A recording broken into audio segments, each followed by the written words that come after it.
So springtime in a park, does that idea sound great to you? Because that's the name of the latest Maison Margiela Replica fragrance. This is a shared fragrance, both female and male can use this, but I feel like it leans overly on the feminine side.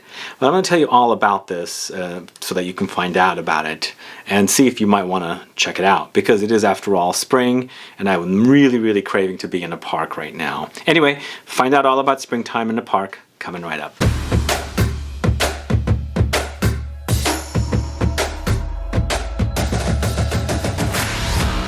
Thanks so much for tuning in. This is Sebastian with Smelling Great Fragrance Reviews. That's right, today I'm talking about Springtime in a Park from the house of Maison Margiela. We're going to learn all about this one. There's not a lot going on with the notes, but I feel like they've captured the Springtime in a Park idea perfectly in this fragrance. But as I said, it does lean feminine. So we're going to learn all about it. But if this is your first time tuning into the channel and you still haven't subscribed to the channel, please click the subscribe button below and also click the bell so you'll be notified for future videos and giveaways. So I first started getting into the house of Maison Margiela, especially the replica fragrances, around the time of when I did my video for By the Fireplace. That probably seems like one of the most popular fragrances from this house. I've got several videos about this house on the channel. I've got top 10s and all that good stuff. If you're curious to learn about each of their fragrances, go check those out. So I've been anticipating new releases over and over again. They've had Coffee Break, Whispers in the Library, Under the Lemon Trees. Those were some of the latter releases. And then they came out with Mutiny, I think is what it's called. It's a non-replica Maison Margiela fragrance, and then they had two or three fragrances prior to launching Replica that were like Barney's exclusives, the ones in the green juice white bottle utilizing galbanum. But I've been a fan of the Replica collection of fragrances. Some I like more than others, and I feel like By the Fireplace is very popular. I smell so many people wearing it on the streets of San Francisco, and of course from hearing from you guys. But they have the Replica collection in the Eau De Toilettes, which is the clear bottles, and these used to be $126. I think they're now $130 for 100 ml. And they also have the dark bottles, which are the more Eau de Parfum or stronger fragrances, and those are close to $200. But if you don't know Maison Margiela, he's a Belgian-born French fashion designer, and of course he's got this collection of replica fragrances.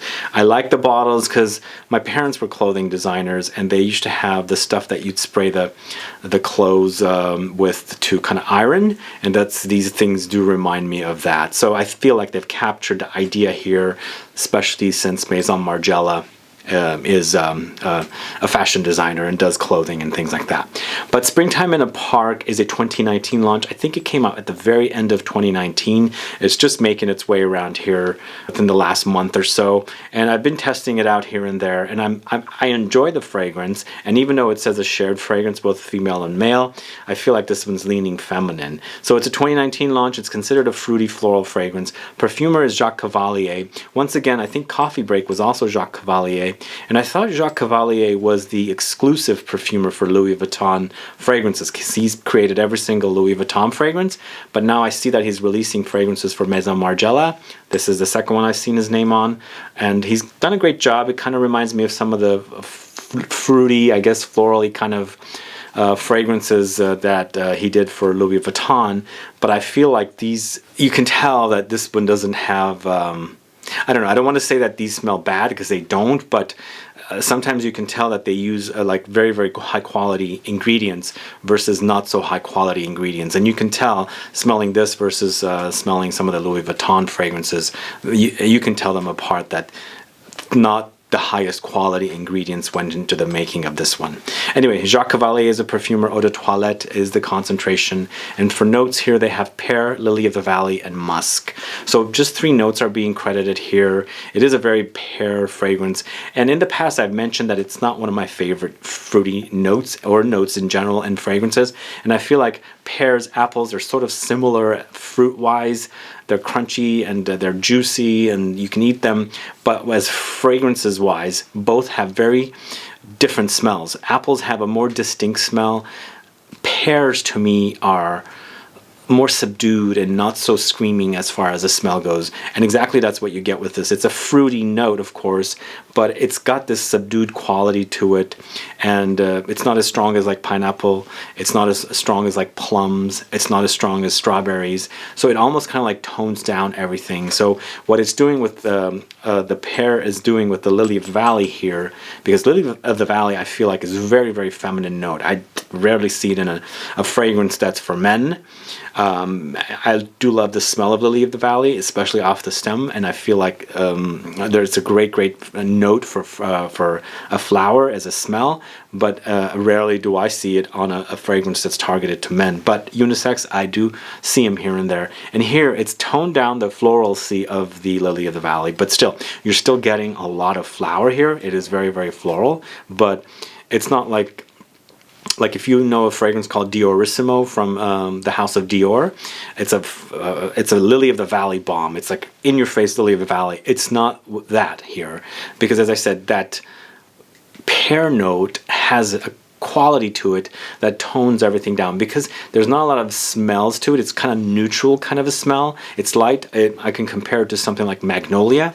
As a flower, the magnolia doesn't have a very distinct strong smell. It does have a lemony touch, and here, exactly like the magnolia, it kind of tones down the strength of other notes in a fragrance, and that's what it's doing here. So in the end, you are getting a less floral quality, but in the end, it's still a flower. So there's that going for it. So you're smelling the Pear, you're smelling the toned down Lily of the Valley, and it's a very, very musky experience. It's a very, very clean experience, and I feel like they've captured the name perfectly, Springtime in a Park, because what this reminds me of, and actually it's on the box right there.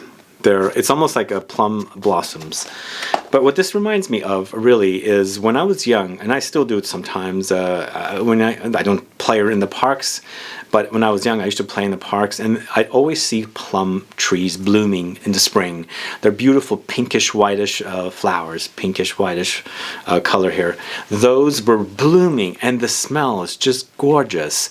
And sometimes you still have some of the flowers left, and the fruit is on there, because I used to like to eat the tart plums off of those trees as just a very something unique that I liked. I just love tart and sour things, and actually the experience is captured in this fragrance for me.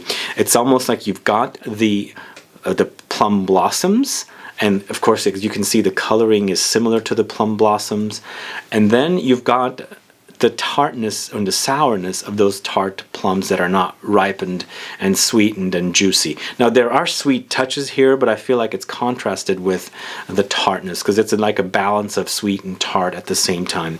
So I do experience this one, and it just really takes me back to when I was a kid running around in parks, smelling those flowers off those plum trees, and then eventually picking some if I can reach them, and tasting those plums off of the tree. I mean, I liked sour things as a kid. I still do somewhat now. I don't eat sour plums much, but that's what this reminds me of. So I feel like they've captured it perfectly, because parks are full of these like trees that are blooming in the springtime. The blossoms are there.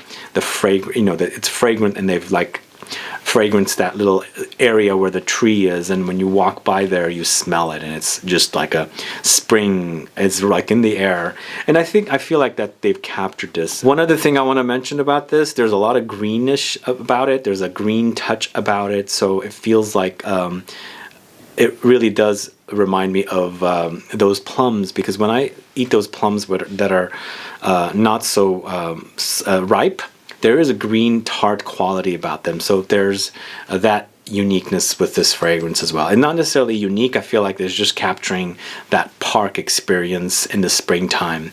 I just wish I was actually at a park, because I'm craving to be out there and exploring the city, because I'm kind of cooped up in a house. Obviously everyone is right now, but this actually kind of takes me to that kind of an area right now, transports me there, and I feel like I'm experienced being in a park into spring. Anyway, Springtime in a Park from the House of Maison Margiela from the Replica collection. Let me know your thoughts on these fragrances, guys. This one actually is Shanghai in 2019, it says. I think that's what it says. Let me put my glasses on real quickly. Yep, Shanghai 2019 is what it says on here. So I suppose they're transporting us to a specific setting of something happening. That's exactly what happens with all of the fragrances from Maison Margiela. Anyway, let me know your thoughts on Springtime in a Park. Do you know this fragrance? Do you know this line? Are you a fan? Did you know that Maison Margiela is a clothing designer from France? You know, Belgian born. Let me know, because a lot of people tell me, a lot of you guys tell me that this is a niche house and not necessarily it's a clothing designer after all. Here in San Fran, you can go to Maison Margiela boutique and buy their clothes and buy their fragrances. Not now though. Anyway, let me know your thoughts on Springtime in a Park. Please let me know if you like this idea and what are your thoughts with this one being so floral. And it's a unisex fragrance. If you are a guy, would you wear something like this? I don't have a problem wearing it. I'm just telling you that I feel like this might be a bit on the too feminine side for those of you that are used to wearing more masculine fragrances. Anyway, that's all I have to say today about Springtime in a Park from Maison Margiela. Please let me know if you have any questions or comments. Please put it down so I can find out if you have any questions or comments. Let me know your thoughts on this. Other than that, please like this video. Please share it. Follow me on Facebook, Twitter, and Instagram, and I'll be back with more videos very soon. Have a good one. Goodbye.